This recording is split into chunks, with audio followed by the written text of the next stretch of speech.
ॐ नमश्चण्डिकायै देवी प्रपन्नार्तिहरे प्रसीद प्रसीद मातर्जगतोऽखिलस्य प्रसीद विश्वेश्वरि पाहि विश्वं त्वमीश्वरी देवी चराचरस्य। अथ सप्तश्लोकी दुर्गा शिवोवाच देवी त्वं भक्तसुलभे सर्वकार्यविधायिनी कलो हि कार्यसिद्ध्यर्थमुपायं ब्रूहि यत्नतः। देव्युवाच शृणु देव प्रवक्ष्यामि कलो सर्वेष्टसाधनं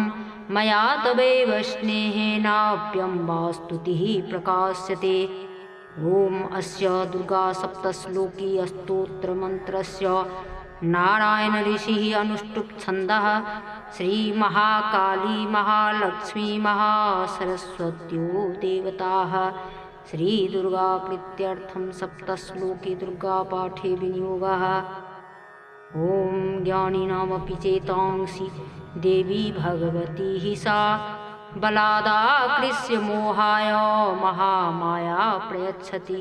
दुर्गे स्मृता हरसि भीतिमशेषजन्तोः स्वस्थैः स्मृता मतिमतीव शुभां ददासि। दारिद्र्यदुःखभयहारिणि का त्वदन्या सर्वोपकारकरणाय सदा दृढचित्ता। सर्वमङ्गलमङ्गल्ये शिवे सर्वार्थसाधिके शरण्ये त्र्यम्बके गौरि नारायणी नमोऽस्तुते। शरणागतदीनार्तपरित्राणपरायणे सर्वस्यार्तिहरे देवी नारायणी नमोऽस्तुते। सर्वस्वरूपे सर्वेशे सर्वशक्तिसमन्विते भयेभ्यस्त्राहि नो देवी दुर्गे देवी नमोऽस्तुते। रोगान् शेषानपहंसि तुष्टा रुष्टा तु कामान् सकलान् भीष्टान्। त्वामाश्रितानां न विपन्नराणां त्वामाश्रितास्याश्रयतां प्रयान्ति। सर्वबाधाप्रशमनं त्रैलोक्यस्याखिलेश्वरि एवमेव त्वया कार्यमस्मद्वैरिविनाशनम्। सप्तश्लोकी सम्पूर्णा। तत्सत्। ॐ श्रीदुर्गायै नमः। श्रीदुर्गाष्टोत्तरशतनामस्तोत्रम्। ईश्वर उवाच शतनाम प्रवक्ष्यामि शृणुष्व कमलानने यस्य प्रसादमात्रेण दुर्गा प्रीता भवेत् सती। ॐ सती साध्वी भव प्रीता भवानी भवमोचिनी आर्या दुर्गा जया चाद्या त्रिनेत्रा शूलधारिणी पिनाकधारिणी चित्रा चण्डघण्टा महातपाः मनोबुद्धिरहङ्कारा चित्तरूपा चिताचितिः। सर्वमन्त्रमयी सत्ता सत्यानन्दस्वरूपिणी अनन्ता भाविनी भाव्या भव्या भव्या सदा गतिः। शाम्भवी देवमाता च चिन्तारत्नप्रिया सदा सर्वविद्या दक्षकन्या दक्षयज्ञविनाशिनी अपर्णानेकवर्णा च पाटला पाटलावती पट्टाम्बरपरिधाना कलमञ्जीररञ्जिनी अमेय विक्रमा क्रूरा सुन्दरी सुरसुन्दरी वनदुर्गा च मातङ्गी मतङ्गमुनिपूजिता। ब्राह्मी माहेश्वरी चैन्द्री कौमारी वैष्णवी तथा चामुण्डा चैव वाराही लक्ष्मीश्च पुरुषाकृतिः। विमलोत्कर्षिणी ज्ञाना क्रिया नित्या च बुद्धिदा बहुला बहुलप्रेमा सर्ववाहनवाहना निशुम्भशुम्भहननी महिषासुरमर्दिनी मधुकैटभहन्त्री च चण्डमुण्डविनाशिनी सर्वासुरविनाशा च सर्वदानवघातिनी सर्वशास्त्रमयी सत्या सर्वशास्त्रधारिणी अनेकशस्त्रहस्ता च अनेकास्त्रस्य धारिणी कुमारी चैककन्या च कैशोरी युवती यतिः अप्रौढा चैव प्रौढा च वृद्धमाता बलप्रदा महोदरी मुक्तकेशी घोररूपा महाबला अग्निज्वाला रौद्रमुखी कालरात्रिस्तपस्विनी नारायणी भद्रकाली विष्णुमाया जलोदरी शिवदूती कराली च अनन्ता परमेश्वरी कात्यायनी च सावित्री प्रत्यक्षा ब्रह्मवादिनी यो इदं प्रपठे नित्यं दुर्गानाम शताष्टकम् न साध्यं विद्यते देवि त्रिखुलोके कुपार्वती धनं धान्यं सुतं जायां हयं हस्तिनमेव च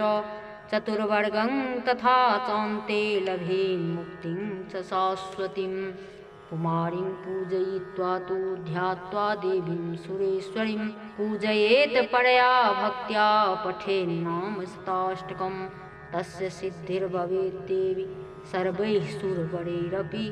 राजानो दासतां यान्ति राज्यश्रियमवाप्नुयात् गोरोचन्नालक्तकुङ्कुमेन सिन्दूरकर्पूरमधुत्रयेण विलिख्य यन्त्रं विधिना विधिज्ञो भवेत् सदा धारयते पुरारिः भौमावस्या निशामग्रे चन्द्रे शतभिखाङ्गते विलिख्य प्रपठेत स्तोत्रं सो भवेत् सम्पदां पदम् इति श्रीविश्वसारतन्त्रे दुर्गाष्टोत्तरशतनामस्तोत्रम्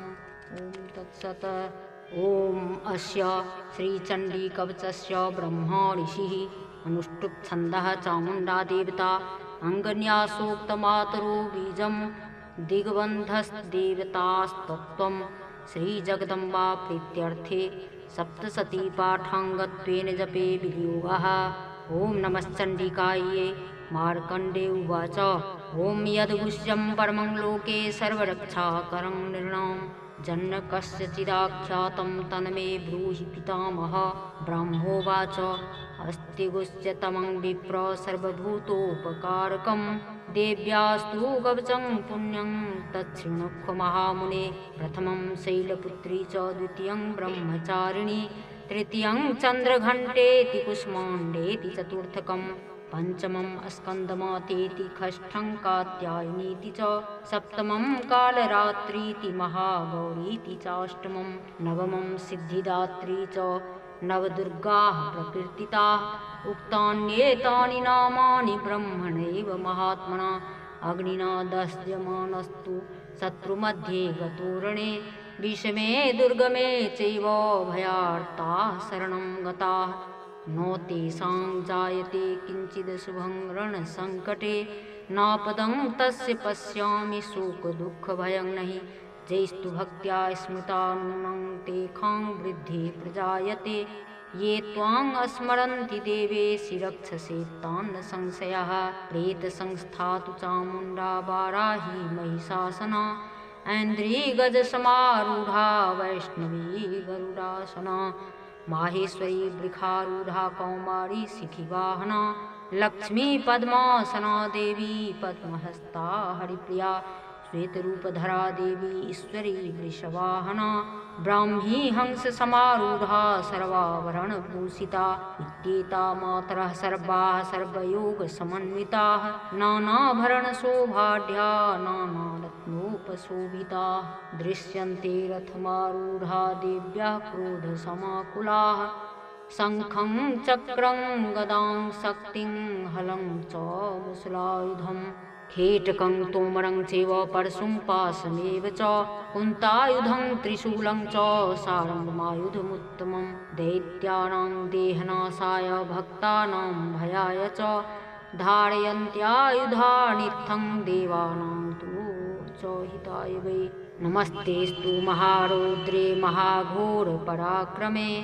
महाबले महोत्साहे महाभयविनाशिनी त्राहि मां देवी दुष्प्रेक्षे शत्रूणां भयवर्धिनी प्राच्यां रक्षतु मामेन्द्रियग्नेज्यामग्निदेवता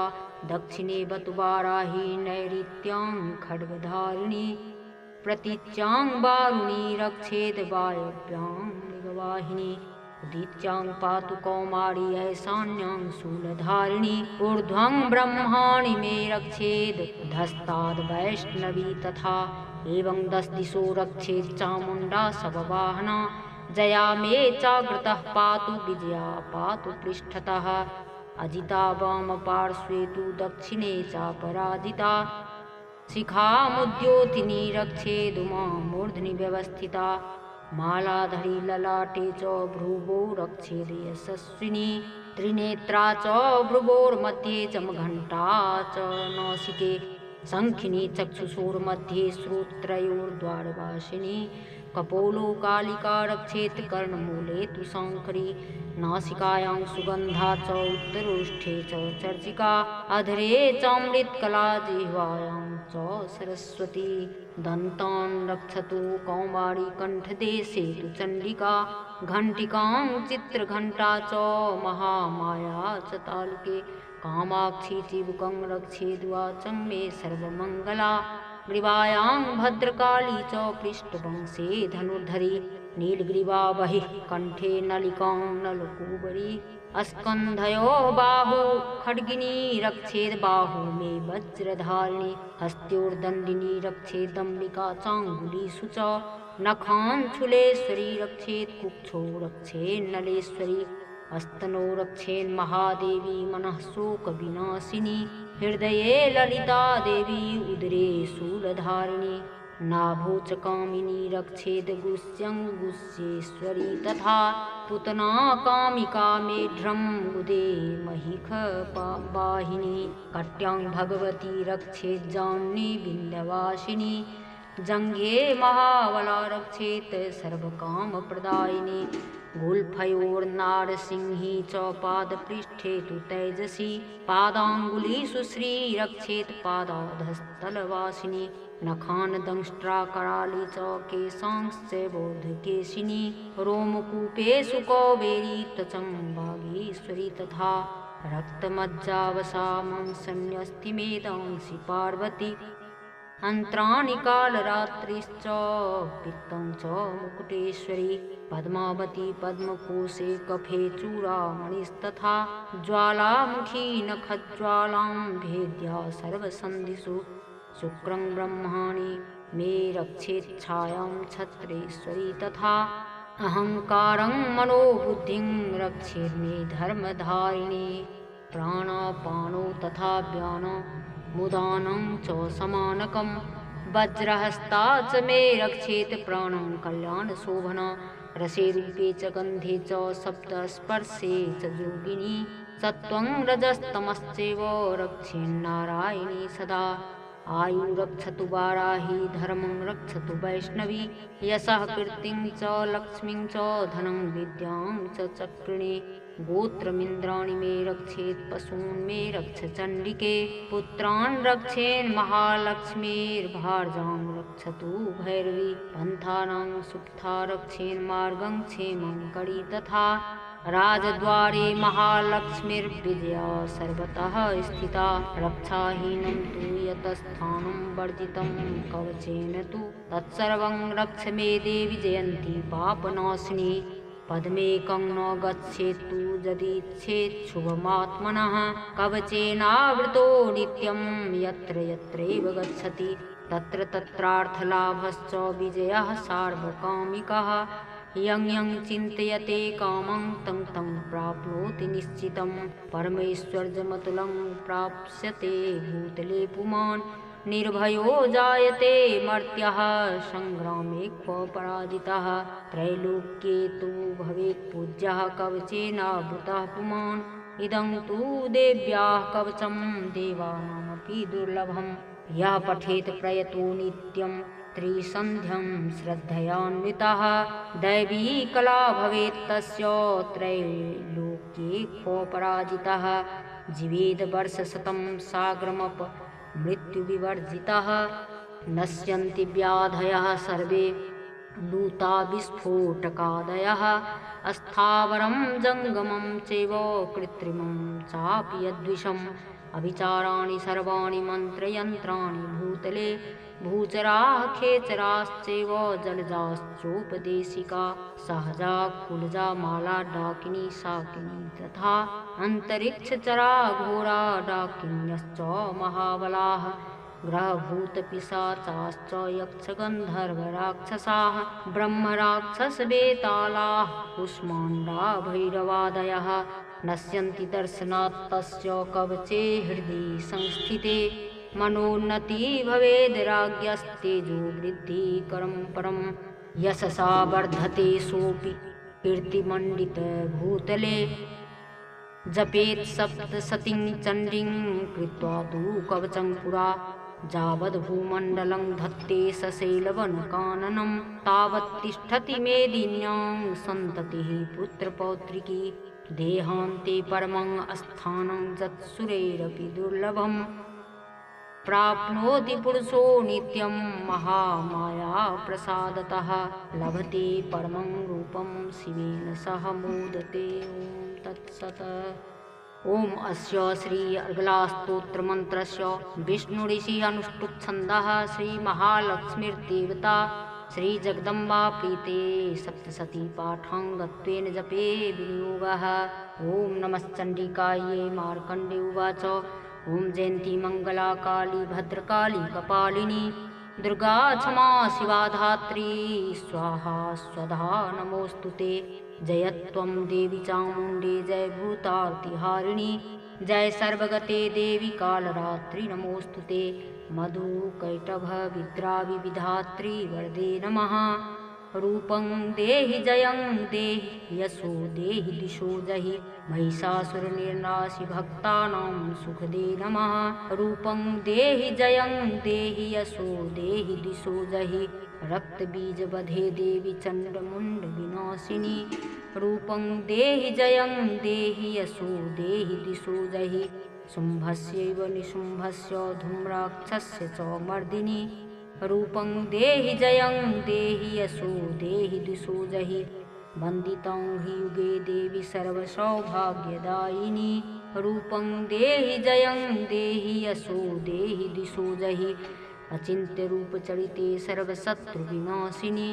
रूपं देहि जयं देहि यशो देहि दिशो जहि न तेभ्यः सर्वदा भक्त्या चण्डिके दुरितापहे रूपं देहि जयं देहि यशो देहि दिशो जहि अस्तु बद्ध्यो भक्तिपूर्वं त्वां चण्डिके व्याधिनाशिनी रूपं देहि जयं देहि यशो देहि दिशो जहि चण्डिके सततं ये त्वामर्चयन्तीह भक्तितः रूपं देहि जयं देहि यशो देहि दिशो जहि देहि सौभाग्यमारोग्यं देहि मे परमं सुखं रूपं देहि जयं देहि यशो देहि दिशो जहि विधेहि दिशतां न संविधेहि बलमुच्चकैः रूपं देहि जयं देहि यशो देहि दिशो जहि विधेहि देवी कल्याणं विधेहि परमां श्रियं रूपं देहि जयं देहि यशो देहि दिशो जहि सुरासुरशिरोरत्ननिघ्रिष्टचरणेऽम्बिके रूपं देहि जयं देहि यशो देहि दिशो जहि विद्यावन्तं यशस्वन्तं लक्ष्मीवन्तं जनं कुरु रूपं देहि जयं देहि यशो देहि दिशो जहि प्रचण्डदैत्यदर्पघ्ने चण्डिके प्रणताय मे रूपं देहि जयं देहि यशो देहि दिशो जहि चतुर्भुजे चतुर्वक्त्र संस्तुते परमेश्वरि रूपं देहि जयं देहि यशो देहि दिशो जहि कृष्णेन संस्तुते देवी सस्वद्भक्त्या सदाम्बिके रूपं देहि जयं देहि यशो देहि दिशो जहि रूपं देहि जयं देहि यशो देहि दिशो जहि हिमाचलसुता नाथ संस्तुते परमेश्वरि रूपं देहि जयं देहि यशो देहि दिशो जहि इन्द्राणीपति सद्भाव पूजिते परमेश्वरि रूपं देहि जयं देहि यशो देहि दिशो जहि देवी प्रचण्ड दुर्दण्ड दैत्यदर्प विनाशिनी रूपं देहि जयं देहि यशो देहि दिशो जहि देवी भक्तजनोद्याम दत्तानन्दोदयेऽम्बिके रूपं देहि जयं देहि यशो देहि दिशो जहि पत्नीं मनोरमां देहि मनोवृत्तानुसारिणीं तारिणीं दुर्गसंसारसागरस्य कुरुद्भवाम् इदं स्तोत्रं पठित्वा तु महास्तोत्रं पठेन्नरः स तु सप्तशती संख्यावरमाप्नोति सम्पदां तत्सत् अथ कीलकम् ॐ अस्य श्रीकीलकमन्त्रस्य शिवऋषिः अनुष्टुप्छन्दः श्री महासरस्वती देवता श्रीजगदम्बा प्रीत्यर्थं सप्तशती पाठाङ्गत्वेन जपे विनियोगः ॐ नमश्चण्डिकायै मार्कण्डे उवाच ॐ विशुद्धज्ञानदेहाय त्रिवेदी दिव्यचक्षुषे श्रेयः प्राप्तिनिमित्ताय नमः सोमार्धधारिणे सर्वमेतद्विजानीयान् मन्त्राणामभिकीलकम् सोऽपि क्षेममवाप्नोति सततं जाप्य तत्परः सिद्ध्यन्तु चाटनादीनि वस्तूनि सकलान्यपि एतेन स्तुवतां देवी स्तोत्रमात्रेण सिद्ध्यति नो मन्त्रो नोखधं तत्र न किञ्चिदपि विद्यते विना जाप्येन सिद्ध्येत सर्वमुच्चाटनादिकं तमग्राण्यपि सिद्ध्यन्ति लोकशङ्कामिमां हरः कृत्वा निमन्त्रयामास सर्वमेवमिदं शुभम् स्तोत्रं वै चण्डिकायास्तु तच्च गुप्तं चकार सः समाप्तिर्नश्च पुण्यस्य तं यथावन्नियन्त्रणं सोऽपि क्षेममवाप्नोति सर्वमेवं न संशयः कृष्णायां वा चतुर्दश्यामष्टम्यां वा समाहितः ददाति प्रतिगृह्णाति नान्यथैषा प्रसीदति इत्थं रूपेण कीलेन महादेवेन कीलितं यो निष्किलां विधायेनं नित्यं जपति संस्फुटं स सिद्धः स गणः सोऽपि गन्धर्वो जायते नरः नो चैवाप्यतस्तस्य भयं क्वापीह जायते नापमृत्युवशं याति मृतो मोक्षमवाप्नुयात् ज्ञात्वा प्रारभ्य कुर्वीत न कुर्वाणो विनश्यति ततो ज्ञात्वैव सम्पन्नमिदं प्रारभ्यते बुधैः सौभाग्यादि च यत्किञ्चिद् दृश्यते ललनाद् जने तत्सर्वं तत्प्रसादेन तेन जाप्यमिदं शुभम् शनैस्तु जप्यमानेऽस्मिन् स्तोत्रे सम्पत्तिरुच्चकैः भवत्येव समग्रापि ततः प्रारभ्यमेव तत् ऐश्वर्यं यत्प्रसादेन सौभाग्यमारोग्यसम्पदः शत्रुहानिपरो मोक्षः स्तूयते सा न किञ्जने ॐ तत्सत् ॐ रात्रित्याद्यष्टस्य सुप्तस्य कौशिकः सौभरो रात्रिर्वा भारद्वाजो ऋषिः रात्रिर्देवता गायत्री छन्दः देवी माहात्म्यपाठे विनियोगः ॐ रात्रिव्यख्यदायति पुरुत्रादिव्यक्षवे विश्वा अधिश्रियोधित ओर्वप्रा अमर्त्या निगतो देव्युद्वतः ज्योतिषा बाधते तमः निरुस्वसारमस्कृतो शशं देव्यायति अपेदुहासते तमः सा नो अद्य यस्या वयं नीमे यावन्न विक्ष्महि वृक्षेण वसति वयः निग्रामासो अविक्षत निपद्वन्तो निपक्षिणः निशेनादश्चिदर्थिनः यावया वृक्यं वृकयवै अस्तेन मूर्मे अथा नः सुतरा भव उपमापेऽपि सत्तमः कृष्णं व्यक्तमस्थिता उशरीणैव यातय उपतेगा इवाकरं वृणिक्व दुहितार्धिवरात्रिस्तोमं न जिज्ञुषे अथ तन्त्रोक्तं रात्रिसुक्तं ॐ विश्वेश्वरी जगद्धात्री स्थितिसंहारकारिणीं निद्रां भगवतीं विष्णोर्तुलां तेजसः प्रभो ब्रह्मोवाच त्वं स्वहा त्वं स्वधा त्वं हि खट्कारः सुरात्मिका सुधा त्वमक्षरे नित्ये त्रिधा मात्रात्मिका स्थिता अर्धमात्रा स्थिता नित्यायानुच्चार्जा विशेषतः त्वमेव सन्ध्या सावित्री त्वं देवी जननी परा त्वयैतद्धार्जते विश्वं त्वयैतत्सृज्यते जगत् त्वयैतत्पाल्यते देवी त्वमत्सन्ते च सर्वदा विसृष्टो सृष्टिरूपा त्वं स्थितिरूपा च पालने तथा संहृतिरूपान्ते जगतोऽस्य जगन्मये महाविद्या महामाया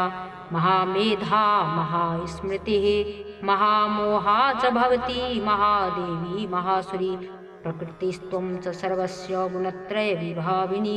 कालरात्रिर्महारात्रिर्मोहरात्रिश्च दारुणा त्वं श्रीस्त्वमीश्वरी त्वं ह्रीस्त्वं बुद्धिर्बोधलक्षणा लज्जा पुष्टिस्तथा तुष्टिस्त्वं शान्तिः क्षान्तिरेव च खड्गिनी शूलिनी घोरा गदिनी चक्रिणी तथा शङ्खिनी चापिनी बाणभुसुण्डी परिघायुधा सौम्या सौम्यतरा शेष सौम्येभ्यस्त्वति सुन्दरी परापराणां परमा त्वमेव परमेश्वरी यच्च किञ्चित् क्वचिद्वस्तु सदसद्वाखिलात्मिके तस्य सर्वस्य या शक्तिः सा त्वं किं अस्तूयसे तदा यया त्वया जगत्स्रष्टा जगत्पात्यत्यो जगत् सोऽपि निद्रावसंनीतः कस्त्वाम् स्तोतुमिहेश्वरः विष्णुः शरीरग्रहणमहमीशान एव च कारितास्ते यतोऽतस्त्वं कः स्तोतुं शक्तिमान् भवेत् सा त्वमित्थं प्रभावै स्वैरुदारैर्देवी संस्तुता मोहयेतो दुराधर्षा वसुरो मधुकैटभौ प्रबोधं च जगत्स्वामी नियतामच्युतो लघु बोधश्च क्रियतामस्य हन्तुमेतो महासुरो तिरात्रिसूक्तं तत्सत् ॐ सर्वे वै देव्यर्थर्वशीर्षम् ॐ सर्वे वै देवादेवीमुपतस्तु काशी त्वं महादेवीति सा ब्रवीत् अहं ब्रह्मस्वरूपिणी मत्तः प्रकृतिपुरुषात्मकं जगत् शून्यं चाशून्यं च अहमानन्दानानन्दौ अहं विज्ञानाविज्ञाने अहं ब्रह्मा ब्रह्मणि वेदितव्ये अहं पञ्चभूतान्यपञ्चभूतानि अहमखिलं जगत् वेदोऽहं वेदोऽहं विद्याहं विद्याहम् अजाहं न जाहम् अधश्चोर्ध्वं च विन्तिर्जगच्चाहम् अहं रुद्रेभिर्वसुभिश्चरामि अहमादित्यैरुतविश्वे देवैः अहं मित्रा वरुणाबुभौ बिभर्मि अहमिन्द्राग्ने अहमश्विनाबुभौ अहं सोमं तष्टारं पूषणं भगं दधामि अहं विष्णुमुरुक्रमं ब्रह्माणमुत प्रजापतिं दधामि अहं दधामि द्रविणं हविष्मते सुप्राव्ये यजमानाय शृण्वते अहं राष्ट्रीयसङ्गमणि वसूनां चिकितुषी प्रथमा यज्ञीयानाम् अहं शुभे पितरमस्य मूर्ध्न मम योनिरप्स्वन्तः समुद्रे य एवं वेद स देवीं सम्पदामाप्नोति ते देवा अब्रुवन् नमो देव्यै महादेव्यै शिवायै सततं नमः नमः प्रकृत्यै भद्रायै नियताप्नुतास्मतां तामाग्निवर्णां तपसा ज्वलन्तीं वैरोचनी कर्मफलेषु जुष्टां दुर्गां देवी शरणं प्रपद्यामहे सुरान्नाशयित्र्यै ते नमः देवी वाचमजनयन्त देवास्तां विश्वकर्म रूपाः पशवो वदन्ति सा नो मन्त्रेश मूर्जं दुहाणां धेनुर्वाग्मश्मानुपसुष्टुते तु कालरात्रिं ब्रह्मस्तुतां वैष्णवी स्कन्दमातरं सरस्वतीमदितिं दक्षदुहितरं नमामः पावनां शिवां महालक्ष्म्यै च विद्महे सर्वशक्त्यै च धीमहि तन्नो देवी प्रचोदयात् अदितिर्निष्टदक्षया दुहिता तव तां देवा अन्वजायन्त भद्रा अमृतबन्धवः कामो योनिः कमला वज्रपाणिर्गुहा हसा मातरिष्वा भ्रमिन्द्रः पुनर्गुहा सकला मायया च पुनरुच्चेष विश्वमातादिविद्योम एकात्मशक्तिः एका विश्वमोहिनी पाशाङ्कुशधनुर्बाणधरा एका महाविद्या यो एवं वेद च शोकं तरति नमस्ते अस्तु भगवती मातरस्मान् पाहि सर्वतः शोषास्तु पशवः सहसेकादशरुद्राः सहसा द्वादशादित्याः सहसा विश्वे देवाः सोमपा असोमपाश्च सहसा यातु धाना असुरारक्षांसि पिशाचा यक्षाः सिद्धाः सहसा सत्वरजस्तमासि सहसा ब्रह्मविष्णुरुद्ररूपिणी सहसा प्रजापतीन्द्रमनवः सहसा ग्रहनक्षत्रज्योतिषी कलाकाष्ठादिकालरूपिणी तामहं प्रणौमि नित्यं पापपहारिणी देवी भुक्ति मुक्ति प्रदायिनी अनन्तां विजयां शुद्धां शरण्यां शिवदां शिवाम् वियधिकारसंयुक्तं भीतिहोत्रसमन्वितम् अर्धेन्दुलसितं देव्या बीजं सर्वार्थसाधकम् एवमेकाक्षरं ब्रह्म यतयः शुद्धचेतसः ध्यायन्ति परमानन्दमया ज्ञानाम्बुराशयः वाङ्माया ब्रह्मसुस्तमस्मात् कष्टं वक्त्रसमन्वितं सूर्यो वाम श्रोत्रबिन्दुसंयुक्तष्टा तृतीयकः नारायणेन सम्मिश्रो वायुश्चाधरयुक्ततः विज्जेनवार्णपूर्णः स्यान्महदानन्ददायकः हृदयपुण्डरीकमध्यस्थां प्रातः सूर्यसमप्रभां पाशाङ्कुशधरां सौम्यां वरदाभयहस्तकां त्रिनेत्रां रक्तवसनां भक्तकामदुघां भजे नमामि त्वां महादेवीं महाभयविनाशिनीं महादुर्गप्रशमनी महाकारुण्यरूपिणीं जस्याः स्वरूपं ब्रह्मादयो न जानन्ति तस्मादुच्यते अज्ञेया यस्या अनन्तो न लभ्यते तस्मादुच्यते अनन्ता यस्या लक्ष्यं नोपलक्ष्यते तस्मादुच्यते अलक्ष्या यस्या जननं नोपलभ्यते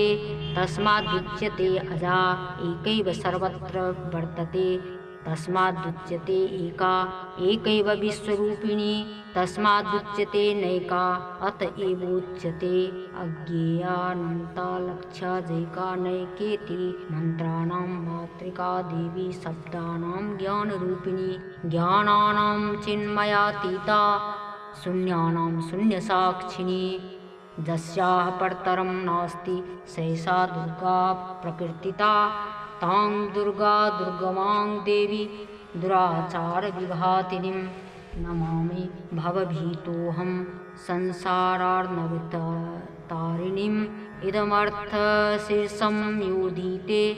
स पञ्चाथर्वशीर्ष जपफलमाप्नोति इदमथर्वशीर्षम ज्ञात्वा योर्चं स्थापयति शतलक्षं प्रजप्त्वापि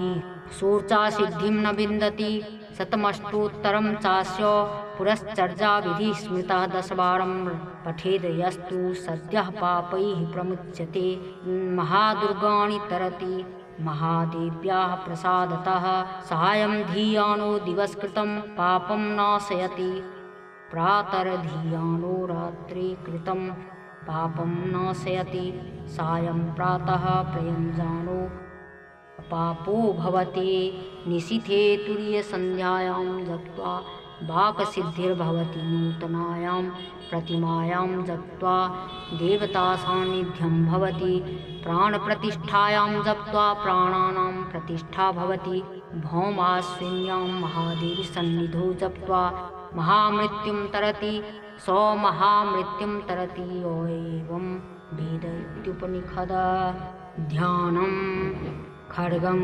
चक्रगदेषु चापपरिघान् शूलं भुसुण्डिं शिरः शङ्खं सन्दधतिं करे स्त्रीनयनां सर्वाङ्गभूषावृतां नीलास्मद्युतिपामास्यपाददशकां सेवे महाकालिकां यामस्तोत्स्वपिते हरो कमलजो हन्तुं मधुं कैटभम् अक्षस्त्रपरशुं गदेषु कुलिशं पद्मं धनुष्कुण्डिकां दण्डं शक्तिमसिं च चर्मजलजं घण्टां सुराभाजनं शूलं पाशसुदर्शने च दधतिं हस्तैः प्रसन्नाननां सेवे सौरिभमर्दिनीमिः महालक्ष्मीं सरोजस्थितां घण्टाशूलहलानि शङ्खमुसले चक्रं धनुः सायकं हस्ताब्जैर्दधतिं घनान्तविलसत्सितां सुतुल्यप्रभां गौरीदेहसमुद्भवां त्रिजगतामाधारभूतां महापूर्वामत्र सरस्वतीमनुभजे शुम्भादिदैत्यार्दिनीं श्रीमहाकाली महालक्ष्मी महासरस्वती देवताभ्यो नमः। विद्युदां समप्रभां मृगपतिस्कन्धस्थितां भीषणां कन्याभिः करवालखेटविलसधस्तां विरासेवितां हस्तैश्चक्रगदाशिखेटविशिखांश्चापं गुणं तर्जनीं बिभ्राणामनलात्मिकां शशिधरां दुर्गां त्रिनेत्रां भजे। ॐ प्रथम चरित्रस्य ब्रह्मा ऋषिः महाकाली देवता गायत्री छन्दानन्दा शक्तिः रक्तदन्तिका बीजम् अग्निस्तत्त्वं ऋग्वेदः स्वरूपम्। श्री महाकाली प्रीत्यर्थे प्रथम चरित्रजपे विनियोगः। ध्यानम् ॐ खड्गं चक्रगदेषु चापपरिघां शूलं भुशुण्डिं शिरः शङ्खं सन्दधतिं करे स्त्रीनयनां सर्वाङ्गभूषावृतां नीलास्मद्युतिपाददशकां सेवे महाकालिकां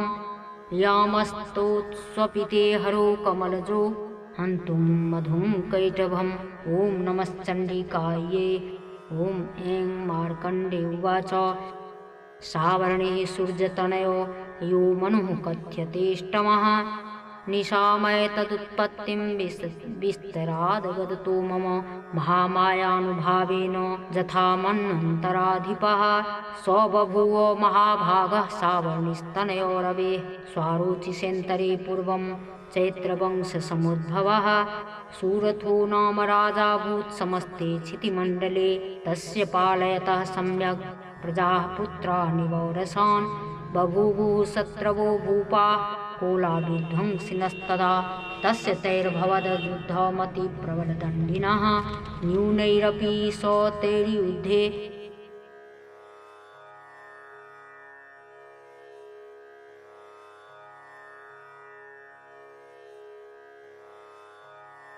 कोलाविध्वंसिभिर्जितः ततः स्वपुरमायातो निजदेशाधिपोऽभवत् आक्रान्तः स महाभागस्तेस्तदा प्रबलारिभिः अमात्यैर्बलिभिर्दुष्टैर्दुर्बलस्य दुरात्मभिः कोशो बलं चापहृतं तत्रापि स्वपुरे ततः ततो मृगया व्याजेन हृत्स्वाम्यः स भूपतिः एकाकी हयमारुष्य जगाम गहनं वनं स तत्राश्रममद्राक्षीद्विजवर्यस्य मेधसः प्रशान्तस्वापदाकिरणं मुनिशिष्योपशोभितं तस्थो कञ्चित्सकालं च मुनिना तेन सत्कृतः इतश्चेतश्च विचरंस्तस्मिन् मुनिवराश्रमे सोचिन्तयत्तदा तत्र ममत्वाकृष्टचेतनः मत्पूर्वैर्पालितं पूर्वं मया हीनं पुरं हि तत् मदभृत्यैस्तैर्सद्वृत्तैर्धर्मतः पाल्यते न वा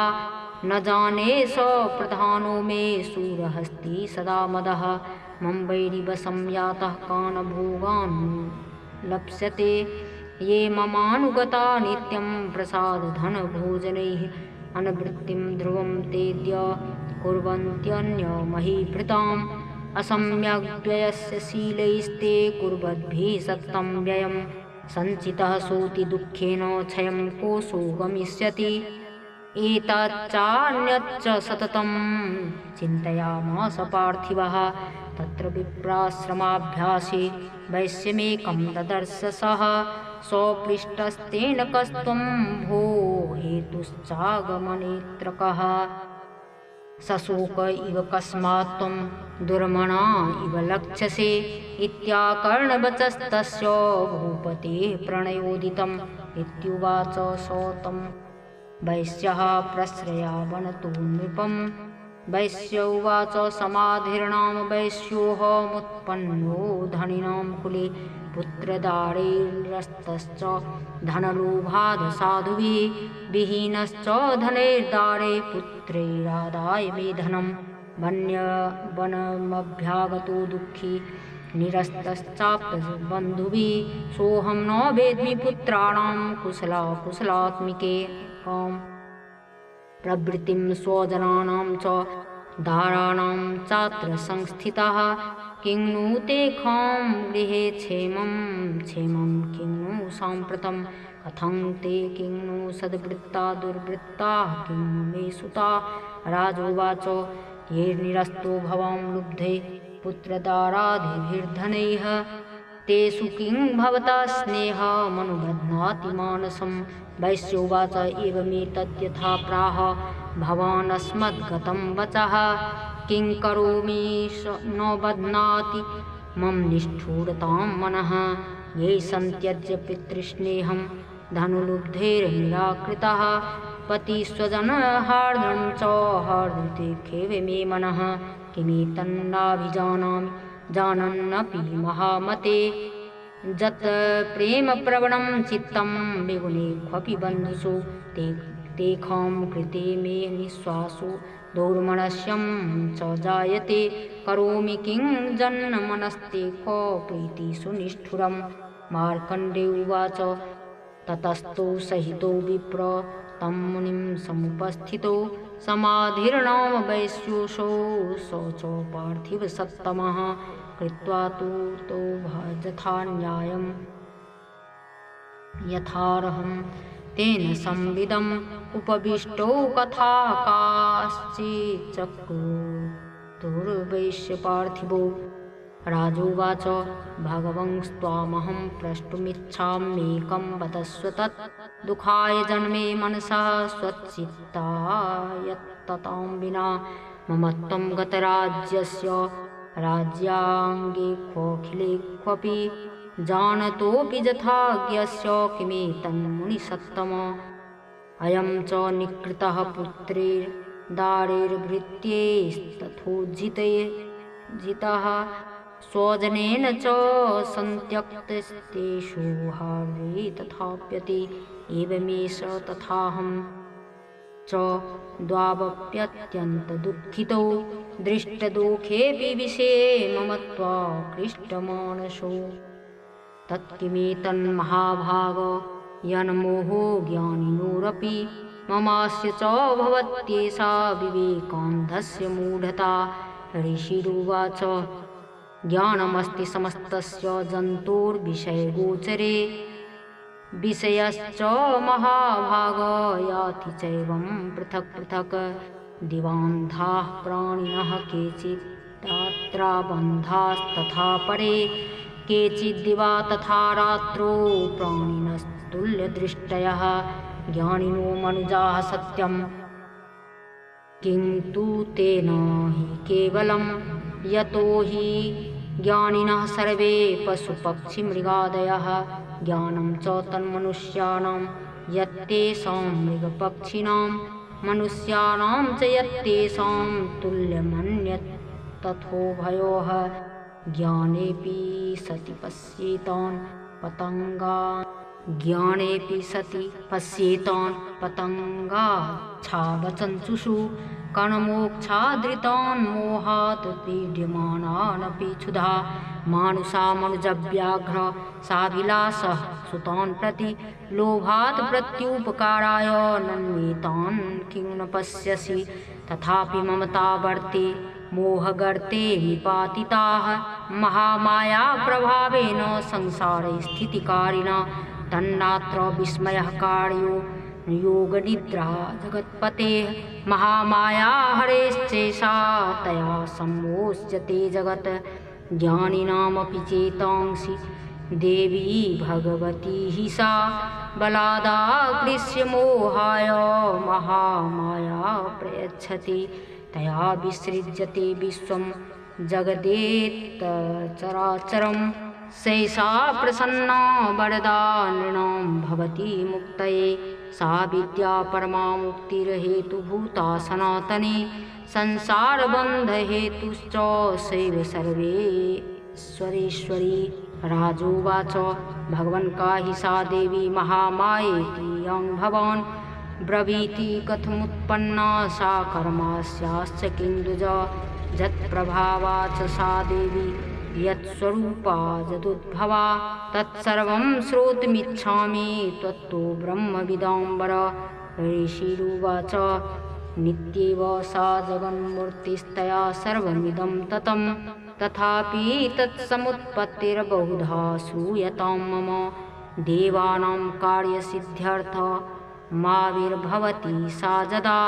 उत्पन्नेति तदा लोके सा नित्याप्यभिधीयते योगनिद्रां सदा विष्णुर्जगत्ये कारणविकृते आस्तिर्जशेषं भजत्कल्पान्ते भगवान् प्रभुः तदा द्वावसुरो घोरो विख्यातो मधुकैटभो विष्णुकर्णमलोद्भूतो हन्तुं ब्रह्माणमुद्यतो स नाभिकमले विष्णोः स्थितो ब्रह्मा प्रजापतिः दृष्ट्वा तावसुरो चोग्रो प्रसुप्तं च जनार्दनं तुष्टावयोगनिद्रां तामेकाग्रहृदयस्थितः विबोधनार्थाय हरेर्हरिनेत्रकृतालयां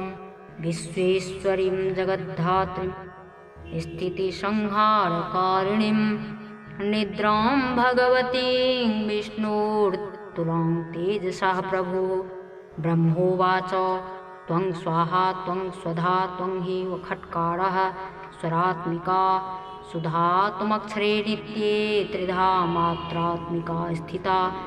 अर्धमात्रा स्थिता नित्या यानुच्चार्जा विशेषतः त्वमेव सन्ध्या सावित्री त्वं देवी जननी परा त्वयैतत् धार्यते विश्वं त्वयैतत् सृज्यते जगत् त्वयैतत् पाल्यते देवी त्वमत्स्यन्ते च सर्वदा विसृष्टो सृष्टिरूपा त्वं स्थितिरूपा च पालने तथा संहृतिरूपान्ते जगतोऽस्य जगन्मये महाविद्या महामाया महामेधा महास्मृति महामोहा च भवती महादेवी महासुरी प्रकृतिस्त्वं च सर्वस्य गुणत्रयविभाविनी कालरात्रिर्महारात्रिर्मोहरात्रिश्च दारुणा त्वं श्रीस्त्वमीश्वरी त्वं ह्रीस्त्वं बुद्धिर्बोधलक्षणा लज्जा पुष्टिस्तथा तुष्टिस्त्वं शान्तिः क्षान्तिरेव च खड्गिनी शूलिनी घोरा गदिनी चक्रिणी तथा शङ्खिनी चापिनी बाणभुसुण्डी परिघायुधा सौम्या सौम्यतरा शेष सौम्येभ्यस्तुति सुन्दरी परापराणां परमा त्वमेव परमेश्वरी यच्च किञ्चित् क्वचिद्वस्तु सदसद्वाखिलात्मिके तस्य सर्वस्य या शक्तिः सा त्वं किम् अस्तूयसे तदा यया त्वया जगत्त्रष्टा जगत्पात्यत्यो जगत् सोऽपि निद्रावसंनीतः कस्त्वम् स्तोतुमिहेश्वरः विष्णुः शरीरग्रहणमहमीशान एव च कारितास्ते यतो तस्त्वं कः स्तोतुं शक्तिमान् भवेत् सा त्वमित्थं प्रभावैः स्वैरुदारैर्देवी संस्तुता मोहयैतो दुराधर्षा वसुरो मधुकैटभो प्रबोधं च जगत्स्वामी नियतामच्युतो लघु बोधश्च क्रियतामस्य हन्तुमेतो महासुरो ऋषिरुवाच एवम् अस्तुता तदा देवी तामसी तत्र वेदसा विष्णोः प्रबोधनार्थाय निहन्तुं मधुकैटभो नेत्रास्य नासिका बाहु हृदयेभ्यस्तस्थोरसः निर्गम्य दर्शने तस्थो ब्रह्मणो व्यक्तजन्मनः उत्तस्थौ च जगन्नाथस्तया मुक्तो जनार्दनः एकार्णवे हि शयनात् ततः स ददृशे च तौ मधुकैटभो दुरात्मानावती वीर्यपराक्रमौ अक्रोधरक्ते क्षणावत्तुं ब्रह्माणं जनितोद्यमौ समुत्थाय ततस्ताभ्यां युधे भगवान् हरिः पञ्चवर्षसहस्राणि बाहुप्रहरणो विभुः तावप्यतिबलोन्मत्तो महामाया विमोहितो उक्तवन्तो वरोस्मत्तो व्रीयतामिति केशवम् श्रीभगवानुवाच भवेतामद्य मे तुष्टो मम बध्याबुभावपि किमन्येन वरेणात्र एतावद्धीकृतं मम ऋषिरुवाच वञ्चिताभ्यामिति तदा सर्वमापोमयं जगत् विलोक्य ताभ्यां गदितो भगवान् कमलेक्षणः आवां जाहि न यत्रोर्वी सलिलेन परिप्लुता ऋषिरुवाच तथेत्युक्ता भगवता शङ्खचक्रगदाभृता कृत्वा चक्रेण वैच्छिन्ने जघने शिरसि तयोः एवमेषा समुत्पन्ना ब्रह्मणा संस्तुता स्वयं प्रभावमस्यास्देव्यास्तु भूयः शृणु वदामि ते। ॐ तत्सत् इति श्रीमार्कण्डे पुराणे सावर्णिके मन्वन्तरे देवी माहात्म्ये मधुकैटभवधूनां प्रथमोऽध्यायः।